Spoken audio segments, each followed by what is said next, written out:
So we did the video where you're analysing physiques, and I requested that we've already got heaps of people that have sent in pictures for you to analyse, and we could be doing it for years to come, and I think it'd get pretty boring. So I just thought, we're getting guys sending them in. Can you ask Lee if I've got the genetics to be a pro? And it's like, you can't tell from a photo. No, you can't tell. So I was in England. I'd have an argument with a guy who was like close to 40, training, taking gear, telling me, he's like, so you can tell by looking at me that I can't get arms like you. I said, yes, you won't get arms like me. Well, how can you tell? How do you know? It's like, well, you're close to 40 now, you've got skinny arms now, you're training and taking drugs. If it hasn't happened, it ain't going to happen. Simple as that. So people always think that, they can get there. It's nice to think that way, so you train hard, but it's like I've always said, if you're a young guy in your teens, forget about drugs, just go and train hard, eat right, get your rest in, don't go partying, just sleep, eat and train. Sure, go out and have a social life, but just don't go partying, staying out late at night and doing that sort of thing. But if you've got the genetics for it, you will become a pro bodybuilder, simple as that. If you're meant to be a bodybuilder, like I said, you just train hard, eat right, sleep and that sort of thing, it'll happen. If you've got genetics, it'll happen. You won't even need to take a drug. You'll build a great physique and win shows without drugs, because that's what you're born to do. If you're going to train all these years and nothing's happening, and you think you take drugs and it still ain't happening, well, guess what? It ain't going to happen. You're not going to become a great pro bodybuilder. Like I said, there's guys who can go and train and they might be good, do a little regional show and do okay, but that's as far as you're ever going to go. There'll be guys that do like state level shows and do okay in them, but that's as far as you're going to go. There'll be guys that do nationals, do okay. You have the guy that wins the nationals, he'll get his pro card. But will he be a good pro? No, he won't ever be the top 1% in the pros in the thing. So like I said, you've got to have the genetics. You're talking about the top 1% in anything. It's like I said before, if we go around the world, there's probably tens of thousands of guys who are fucking fast at sprinting. They can take all the drugs in the world, but they're not going to be a Carl Lewis or a Usain Bolt or anyone like that, because they just got better genetics, and that's what they're made to do. And all the drugs in the world ain't going to make you run as fast as them. All the drugs in the world ain't going to make you Mr. Olympia and stuff like that if you don't already naturally have the genetics. Simple as that. So I'm sorry to break it to people, but like I said to it, this is the only sport where I find, for some reason, young kids go into a gym, they see me or anyone, they think if I take drugs I can look like him. I can get drugs, I can get on stage, I can be this, be a top bodybuilder, get freaky. It's like, I never understood that mentality. Did they realise how hard it is to do it, and the genetics and the sacrifices you've got to make in the years of training? Whereas, like I said, I got friends that play tennis on the weekend. They play tennis during the week. They do it for fun. They might have like little in-house competitions. I got friends that play golf during the week and on weekends. I hate golf, by the way, but they play it. But I don't hear them saying, I'm going to go fucking take on Tiger Woods, I'm going to fucking beat him, I'm going to go beat Djokovic, the ones that play tennis, I can fucking take him on. It's like, they do it for fun and they enjoy it, but for some reason every fucking dickhead that goes into a gym thinks they can become a freaky fucking bodybuilder if they just take drugs. Well listen, it ain't going to fucking happen no matter how many drugs you fucking take. So it's simple as that. Don't believe those dickheads out there online, you know who they are, who say they know what the pros take and it's all drugs, blah blah blah. Well, if it's all drugs, you should be pro, you know who you are, and you ain't pro, you still look like shit, and you're taking more than anyone. So yeah, so people like you give kids false hope. I'm here to say, listen, just train hard, enjoy the training, eat properly. If you've got a great physique, go as far as you can before you take the gear. If you finally feel like you're competing without it and you're doing well, you're going to the next level, okay, then take it, but use sensible amounts. Don't go abusing it like these so-called gurus online tell you to fucking do.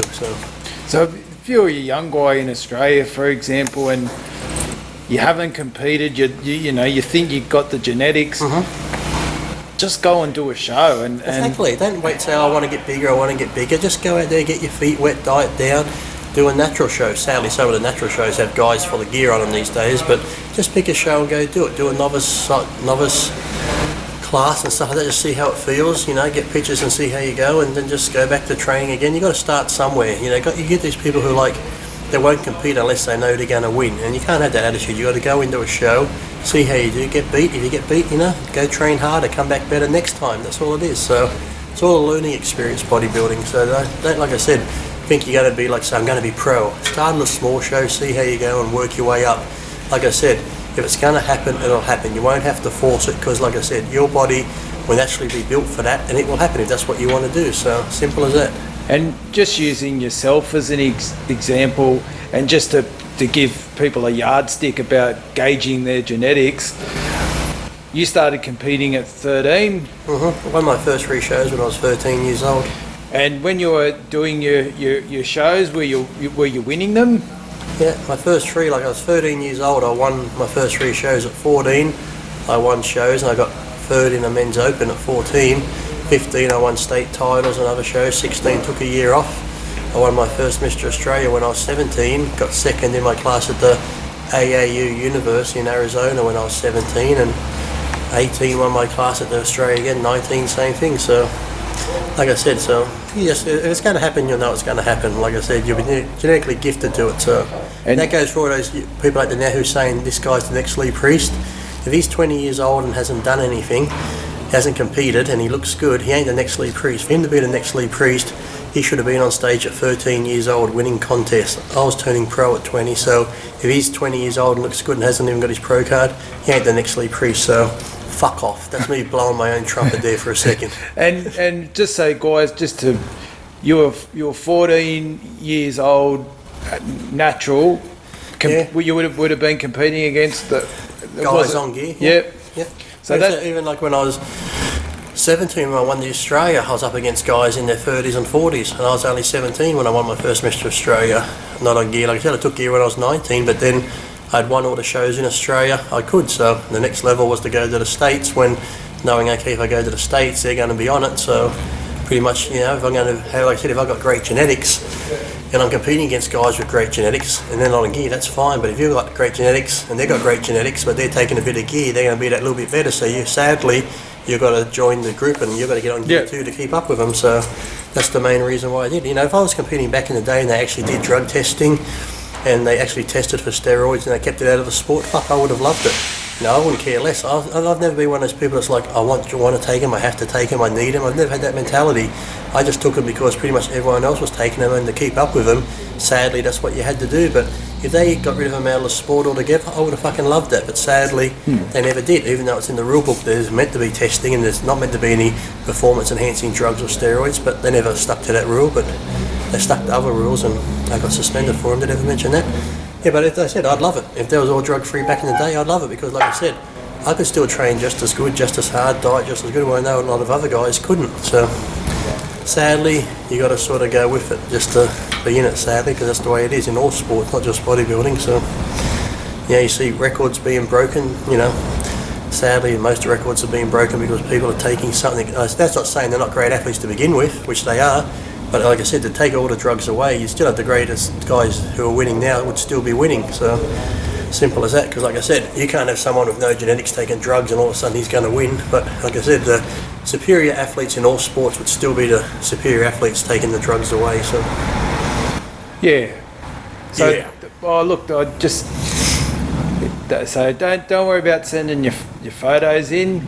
Get out there, do your shows, and just train hard, enjoy it, have fun. But also, when I say have fun, you got to have that balance, you know. Because I know guys that all they do is talk about drugs, talk about training, talk about going to the gym. They have no outside life. The girlfriend might say, "Oh, let's go for a walk along the beach," or "Let's go here." "Oh, I can't do that. I might burn muscle." Go catabolic. Let's go to a movie. "I can't do that. I got to eat at this time." It's like, you know, if you do that, you're going to have a sad, lonely life and be by yourself. Like I said, no one wants to hear about your training and drug program and food program 24/7. Yes, when you go to the gym, take that seriously. If you're getting ready for a contest, sure, have your meals now. But if you're not getting ready for a contest, train hard, eat right. You can eat out, but go out and have fun. Take the wife out for dinner. Take your girlfriend out. Go out with the kids. You got to have that balance of the training life and normal life outside of it. If not, you're just going to fucking self-destruct and be miserable. Yeah, and if you need to do all that just to, some guys think it's hardcore if they stay focused on their training and don't do this, don't do that. They sit at home, take their needles and just sit there and eat and watch TV and blah, blah, blah. They think that's hardcore. It's not. It's fucking stupidity. Like I said, you need to go to the gym and bust your ass in the gym, come home and eat. But then, like I said, go out, enjoy life. Go out and fucking look at the sky, go for a walk, go have fun. It's not going to affect your muscle growth or anything like that. So get home, you can rest and have your meals and go to the gym the next day. But like I said, you need that balance. If you don't have that balance, like I said, you're going to be hating life and be a sad, lonely person in 10 years' time, still in the same spot. Yeah, and if you have to put that much effort and you're not winning titles, then really you don't have the genetics to. That's why I said you've got to be a realist too. It's like one of those things. If you are competing and doing well, sure, keep it up. But if you've been doing it 10 years now and you are pumping the drugs into yourself and you still haven't won shows and this, that, and you think, if I just take more, I'm going to win. If I just take more, I'm going to win. Trust me, it ain't going to happen. That's where you need to take a look at yourself and go, look, this is the best I'm going to be, and just be happy with that. Go to the gym, train. You want to diet down and get lean? Sure, get lean. You can look bigger when you get leaner. So just enjoy the training, enjoy the healthy lifestyle, because it is a healthy lifestyle if it's done correctly. So, like I said, don't just keep thinking next year's going to be the year if I take more of this. Next year, all you're going to do is damage in the long run. So you got to, as I said, be a realist and say, okay, this is as far as I can go build-wise. So just be happy, go and train with your mates, enjoy it, enjoy life, go out and have a life. You know, don't just put it all into eggs in one basket where it's just gym, training, drugs. And like I said, it's just going to be a sad, lonely life, and your life will pass you by and you've done nothing. Yeah, well, that's why I just wanted to do this video. I don't want guys going out there pumping heaps of drugs into themselves, trying to, if you get focused on this sport, it's easy to get caught up into it, and I just don't see the point if you're not going to. The mentality too. If someone's bigger than you, he's taking more drugs. No, he's just got better genetics. Yeah. Like I said, you could have 4 guys that train together at the gym. There's always going to be one guy with better genetics. He's going to develop quick. You can do the same exercises, and he might even eat less food, but he's just going to grow like a weed because he's got genetics. And people are like, oh, he's taking drugs. Yeah. And the other guys are like, well, let's take drugs to keep up with him. So you just got to be happy with yourself generally and just do the best you can do. If someone's lifting heavier than you, who cares? Just lift what you can lift. You know, it's not a contest where you have to go and outlift each other all the time and get injured. So like I said, it's just a matter of, like I said, being a realist with yourself and being in touch with reality, knowing, okay, this is what I can do. If I can take it all the way, take it all the way, but do it properly, do it safely, using correct amount. Don't go abusing the gear. If you've got to use it, then use it. Don't abuse it. But if you're not going to make it that far, stop pumping the gear into yourself. It ain't going to happen. So you're just wasting time and money, and if you're pumping in large amounts, like some people say, you're only going to do internal damage because, just abusing anything, whether it be alcohol, cigarettes, steroids, anything, over long term, sure, it's, it might not do anything, but who knows? Why take that risk? Something could happen. So just, like I said, just have fun and do it. Like I said, if you're going to turn pro, you're going to be top bodybuilder, trust me, it'll happen. You won't need to be all hardcore and focused and blah, blah, blah. It'll happen. So just like I said, go to the gym, enjoy it. If it happens, it happens. If it doesn't, then be happy with what you got and just still enjoy training. Go out and enjoy life. Do both. And it's quite not simple. And it's not going to be Lee Priest giving you the Russell Crowe in Gladiator thumbs up or thumbs down that's going to determine your future. No, you just got to say, just be happy with yourself. You got to, like I said, winning trophies. If you've got to win trophies or do shit to make yourself happy, then you've got a sad life. You should be happy first without winning those trophies. Yeah. Trophies or winning shows doesn't, make you a better person or determine who you are. You need to be happy with yourself. Just be happy with your training and stuff. And if you do win shows, hey, that's a bonus. If you don't, just be happy that you're going to the gym training every day, because there's some guys that can't do that. There's some guys that are got no legs. As you're getting up, taking your first breath, someone's taking their last breath. So if you wake up every morning and you're breathing and you're happy, go out and enjoy life and live it to its fullest, no matter what it is. Don't be angry at other people because someone's better than you or someone's got a better car and this and that. Just go out and be happy for people.